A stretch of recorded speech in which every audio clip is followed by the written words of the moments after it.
Get the fuck out of here. Get the fuck out of here. One Piece chapter 892.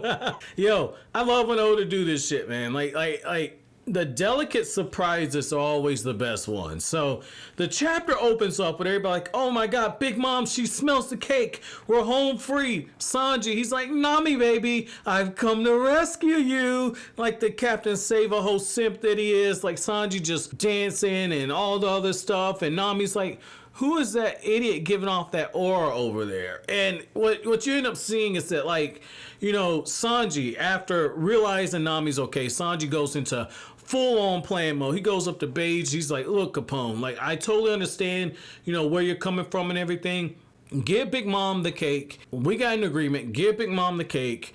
Allow her hunger pains to subside, and whatever you decide to do with her after the fact, that's all on you. But I need to make sure my crew's safe first. Like, once the crew's safe, do whatever it is you need to do. And they also have a backup plan where, essentially, while that's going on, they're also going to have Pudding take Sanji and sneak him onto the Straw Hat ship. So everything seems to work out for Sanji. You know, Big Mom's up there like, oh, here we go. I found it at last. I've got food. Wedding cake, wedding cake. Big Mom, like, Big Mom, Jesus Christ. Big Mom is like hands down thirsty for some fucking wedding cake. And I'm completely okay with it because it's one of those things where the payoff is there, okay? The payoff is there. She's chasing Capone. Sanji's getting to safety. You know, you finally get the reunion with the Straw Hats. Sanji is just completely at a loss of words because Nami's looking at him with the... I ain't gonna lie, like, that low-key kind of sinks my whole Luffy and Nami ship for a second because... the way Nami's looking over there at Sanji, I don't know, man. It's been less shit when it comes to romance and shonen. It's been less shit used for romance and shonen that sets up pairings. Like Sanji is like, I love you too, Nami. Like, Nami didn't say I love you, but there's so much that can be said without actually saying it. And like, that's like concerned brother look, but that's also like, I thought I was gonna lose you look. I mean, I don't know. You know, I'm not gonna lie, that doesn't bode well for my Nami and Luffy prediction. Oh man, yo, if Luffy get with Boa Hancock, fuck Boa Hancock. Hope that bitch eats some poison cake somewhere. But yo, on the real, like, I like how you also get this moment where, you know, Sanji's like, look, they're gonna keep Big Mom away. You know, we just need to make sure everybody on the ship is accounted for. I know the ship's in bad hands, I know the ship is in bad shape, but it was in good hands with Jinbe. You know, you guys were able to stay alive. And that's also something that Capone says, like, look, the fact that they even survived this long without their captain is a testament to everybody on the ship. It kind of goes back to what I said. Everybody that's on the Straw Hat ship, they can all be their own individual captains. I mean, the worst generation could have been a whole hell of a lot worse if each of the Straw Hats would have had their own crews. But, you know, when Sanji says, like, hey, where's Pedro and Carrot? You know, nobody's able to actually tell Sanji that Pedro's dead. You know, Carrot's recovering. That much is true, but just the way Brooke and Nami were looking, you can tell, like, they're fighting off heartbreak at this point. You know, Pedro's a real one. Pedro gave his life to ensure that they're going to be able to escape. Now, while all this is going on, you know, they do have a bit of fear, a little bit of worry that, you know, essentially, you know, Capone was going to double-cross Big Mom. Not the Straw Hats worrying, but, you know, Big Mom's people. So Smoothie and Cinnamon, all of the sisters and the ones that are on the ship that are saying, like, look, you know, Straw Hat's getting away. The ship should sink, but you never know. They're saying, okay, well, what we'll end up doing is we'll follow the Straw Hat ship. That's what we should have done in the first place.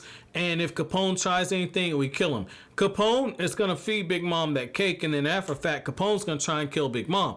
All that's in character. I like that. And if something like that happens, I'm okay with it. Because Big Mom's probably going to be, you know, you ever had that moment? I'm gonna talk to some of my older viewers for a second. You ever had that moment where you get some pussy so good, like you balls deep in that shit, and you blow the biggest nut ever, and you just stay in that motherfucker just a little bit longer after the fact? Like, that's what's gonna happen when Big Mom eats that cake.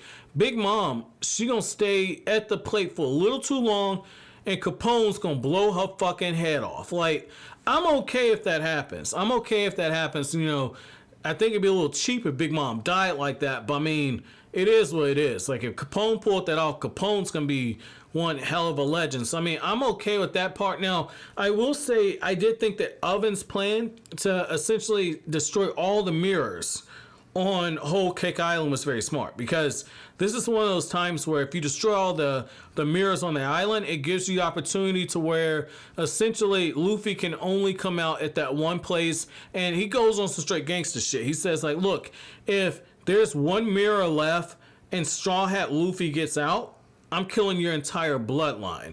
So I mean, this is some Game of Thrones shit, but I'm 120% okay with it, man. I'm okay with it because it's actually a really smart plan. Now, speaking of Luffy, I need somebody to clear this up for me.